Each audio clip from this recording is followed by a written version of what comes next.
Bonjour tout le monde, dans cette vidéo, nous allons étudier la décomposition de la population totale, notamment en d'un côté la population active et d'un autre côté la population inactive. Alors, commençons par le plus simple, en l'occurrence la population inactive. Cette dernière est composée en fait d'un côté de la population qui n'est pas en âge de travailler, autrement dit ceux qui sont trop jeunes ou d'un autre côté ceux qui sont trop âgés. Et la population inactive est également constituée de la population qui est en âge de travailler, mais qui n'a pas d'emploi et qui n'en recherche pas. Par exemple, une mère au foyer, tout simplement. D'un autre côté, nous avons la population active, qui est composée de la population active occupée. Alors la population active occupée, c'est tout simple. En fait, ce sont simplement les personnes qui exercent une activité professionnelle rémunérée. Autrement dit, ceux qui occupent un emploi.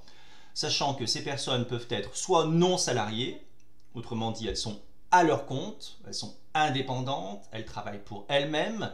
Exemple, un artisan plombier, un médecin en libéral, etc. Ou alors, elles peuvent être salariées, ce qui signifie qu'elles sont reliées par un contrat de travail à une entreprise. Un enseignant qui travaille pour l'éducation nationale, un ingénieur qui travaille chez Apple, etc. Les salariés peuvent en fait avoir un contrat à durée illimitée, type CDI, ou alors un contrat à durée limitée, comme un CDD en intérim. Après, on a des contrats un petit peu hybrides de type CDI de chantier, mais bon, ce sont des cas particuliers. Au niveau du temps de travail, ils peuvent être à temps complet. Donc, si la durée hebdomadaire légale est de 35 heures, dans ce cas-là, ça signifie qu'ils travailleront effectivement 35 heures par semaine.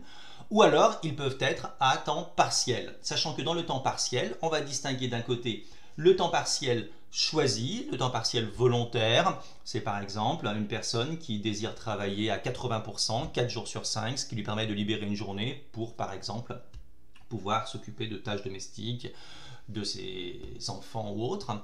Et d'un autre côté, le temps partiel subi, le temps partiel involontaire, c'est une personne qui va par exemple travailler pareil 4 jours sur 5, qui aimerait travailler davantage, mais son employeur ne le veut pas parce que, en l'occurrence, il n'en a pas besoin.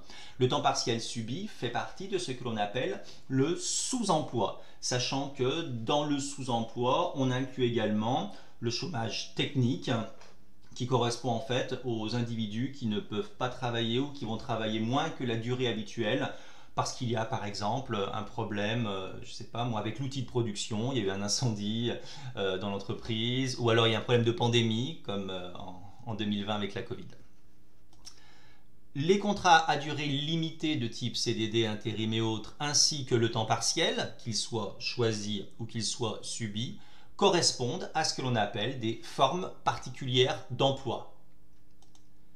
D'un autre côté, en plus des personnes qui occupent une activité professionnelle rémunérée, il y a également dans la population active inoccupée que l'on appelle plus simplement les chômeurs. Alors, il y a une définition bien précise au sens du BIT, le Bureau international du travail. Pour être chômeur, il faut répondre à 3 critères. Il ne faut pas avoir travaillé durant la semaine de référence. Il faut être disponible dans les 15 jours qui suivent la semaine de référence. Et il faut avoir effectué une recherche active d'emploi le mois précédant la semaine de référence.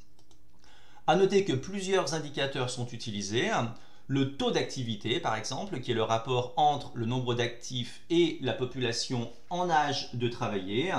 Alors on sait que globalement, il a quand même pas mal augmenté en fait ces dernières décennies, notamment sous l'impulsion de la féminisation des emplois et le recul progressif de l'âge à la retraite. Et on a également le taux d'emploi, qui est le rapport entre le nombre d'actifs occupés et la population en âge de travailler. Pareil, le taux d'emploi a globalement augmenté, toujours compte tenu de la féminisation, du recul de l'âge de la retraite. Les plus jeunes aussi, effectivement, qui ont allongé la durée de leurs études, même si récemment, avec la montée de l'alternance, ça reste quand même à nuancer.